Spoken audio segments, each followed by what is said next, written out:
She had spent most of her life working in a small roadside diner on the edge of town, a place where the coffee was always hot and the plates of food came cheap. Her name was Clara Johnson, a black woman in her 40s back then, whose life had been marked more by responsibility than luxury. She worked double shifts, wiped down counters long after the neon lights went out, and carried in her heart a quiet dignity. Though her paycheck barely stretched enough to cover rent and food for herself, Clara was the kind of person who gave without hesitation, especially to those who looked hungry. One cold November evening, nearly 2 decades ago, Clara noticed 2 children come into the diner. They were no older than 10 or 11, thin as fence posts, and their clothes were worn almost to rags. They hesitated by the door, shivering in the draft, and Clara could see right away they didn't have money. Still, she waved them in and guided them to a booth in the corner. When she brought over 2 plates of hot food, fried chicken, mashed potatoes, and biscuits, she didn't ask for payment. Children ate as though they hadn't had a proper meal in weeks, glancing at her with wide, grateful eyes.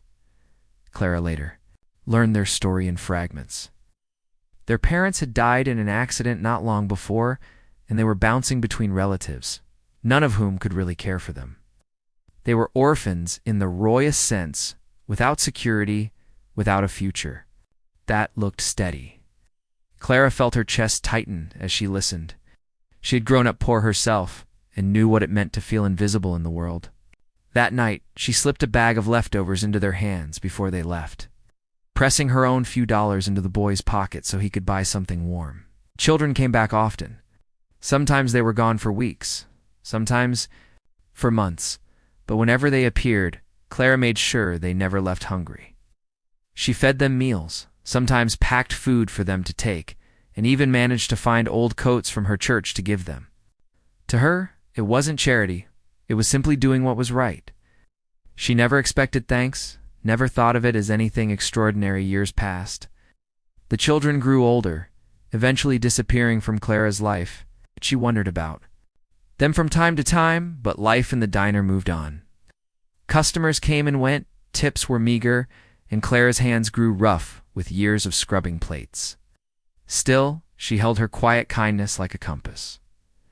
18 years later, on a bright summer afternoon, something remarkable happened. Clara was outside the diner, wiping down the windows, when the ground began to tremble. A deep, thunderous noise filled the air. Looking up, she saw a helicopter descending in the nearby field, kicking up dust and grass. People from the town gathered, pointing in amazement. No one had ever seen such a thing in their quiet community. Clara shielded her eyes as the helicopter settled, its blades chopping the air. When the door opened, 2 well-dressed men stepped out. They carried themselves with the confidence of people who had crossed great distances and faced the world head-on. As they approached, Clara's heart gave a jolt of recognition. Their faces had grown older, sharper, but she knew those eyes. They were the orphans, the very children she had fed nearly 2 decades ago.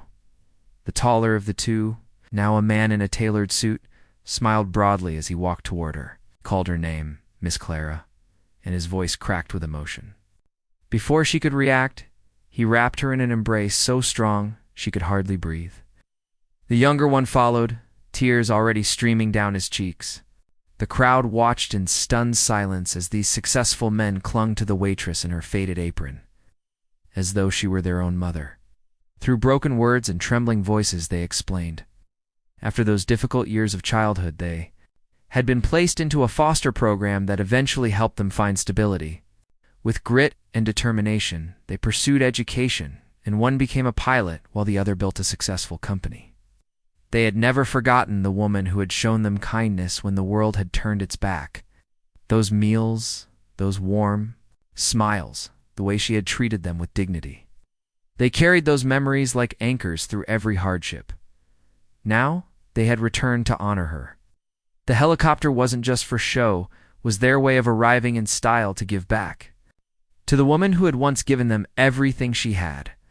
They told Clara that her small acts of compassion had planted in them the belief that people could care, that life could still be kind.